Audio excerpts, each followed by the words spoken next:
Vandens minkštimo filtras neima druskos, perpila pilną druskos talpą, vanduo bėga per šoną. Prieikim, pasižiūrėkim, kaip jį sutvarkyti. Tai šitoje vietoje yra drenavimas, perpilimo vandens. Tai kai filtras plaunasi, vanduo bėga per šitą štai vietą į kanalizaciją. Per trišakį šitos vietos negalima imti, čia yra perpilimo apsauga.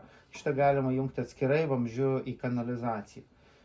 Ir ta kanalizacija turi būti žemiau, kad čia esant situacijai nepribėgtų šitą druskos talpą vandens. Tai taip. Tai dabar kaip sutvarkyti esamą situaciją. Tai pirmiausia, pasižiūrim šulinėlį, ar vanduo vaikšto per plūdinį mechanizmą.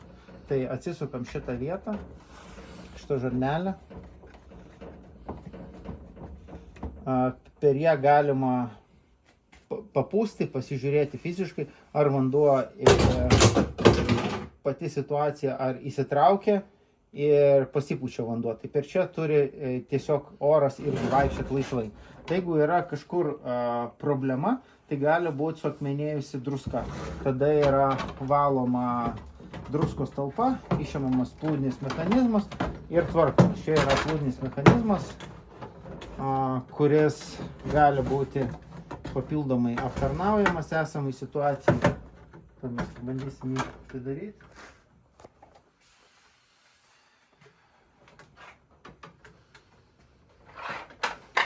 Jeigu pavyks. Atsuktuvu.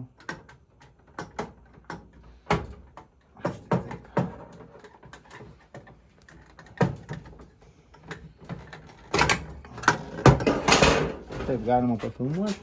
Ten tai jis turi lengvai vaikščioti į viršų, į apačią. Čia jeigu prisipila vandens, tai plūdinis mechanizmas yra viena iš apsaugų, kad vandens daugiau nebėgtų. Jeigu jis yra užstrigęs, tai todėl vanduo bėga per viršų, reikia aptarnauti, išrinkti, iš naujo surinkti, išvalyti, kad veiktų šitą vietą tvarkingai. Tai va, su šito tiek. Tolesnė vieta. Čia pasiurbimo vieta druskos, šitoje vietoje išsiemam, čia yra gumelė, tai šita vieta turi būti tvarkinga, neužaklinta. Viskas čia galim pasižiūrėti, ar nėra akmens. Jeigu yra kalkio akmuo, reikia filtrą aptarnauti detaliau. Tai šitą pasižiūrim. Taip pat gali būti atsipalaidavęs, dabar prisukam atgal, druskos talpos vamzdelis, būna, kad traukia orą, ne druskos tirpalą. Tai jis, kada plaunasi, pripila vandens, o kada turi traukti tirpalą, tai jis traukia ne tirpalą, o tiesiog orą, nes čia yra nepriveršta. Tai čia turi būti labai sandaru ir stipriai priveršta, kad jis trauktų vandenį iš druskos talpos, o ne orą. Štai šitoje vietoje irgi turi būti kokybiškai, kur mes žiūrėjom plūdinį mechanizmą, irgi kokybiškai priveršta, kad nebūtų traukiamas oras. Toliau. Yra injektorius štai šitoje vietoje. Mes atsisuksim, pasižiūrėsim šitą vietą, kur yra patraukiama druskos talpa. Tai tas injektorius irgi turi būti švarus. Jeigu patenka kažkokių mechaninių nešvarumų, gali būti jisai užsikemša. Tai va, tai šitą vietą išardom. Štai vietoje yra gumelės, matom štai čia.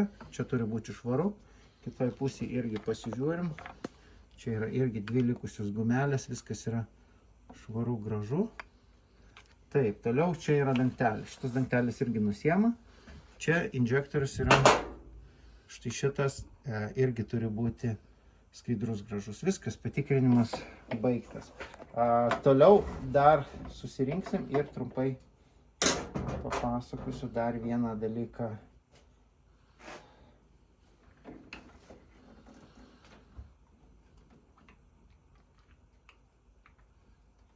Taip, pastatom atgal.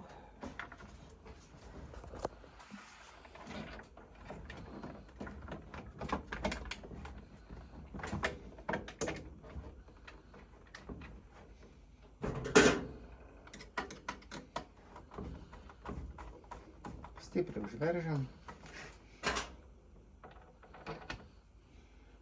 Klausimas, kaip atjungti filtrą ir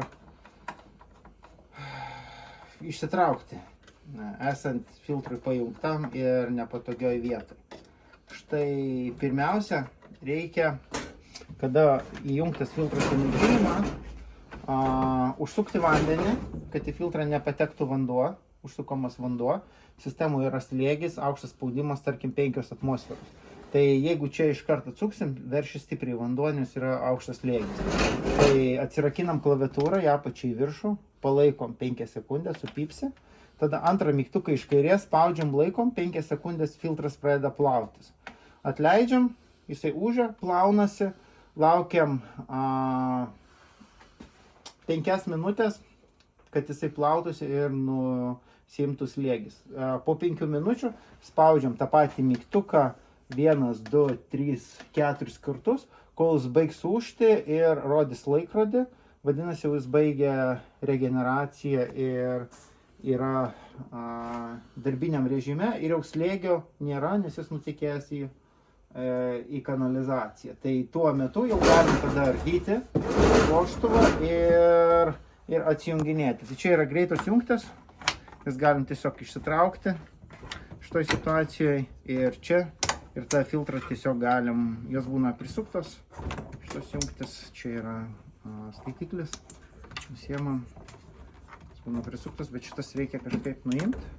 Ir tą tiesiog nusitraukia, filtrą galima tiesiog išsitraukti iš nepatogios vietos, kur mums patogu ir tada išlaikyti visas dalis, ką mes apkalbėjom ir pasitestuoti, ar viskas yra tvarkingai. Tai taip atliekamas aptarnavimas toks išorinis, tik dėl druskos pasiurbimo. Viduje yra kitų detalių sudėtingesnių, kur periodiškai kartais kas 2-3 metai. Dažniausiai tokiu periodu išsirenka, pilnai išsiardo, išsivalo ir iš naujo susirenka. Viskas.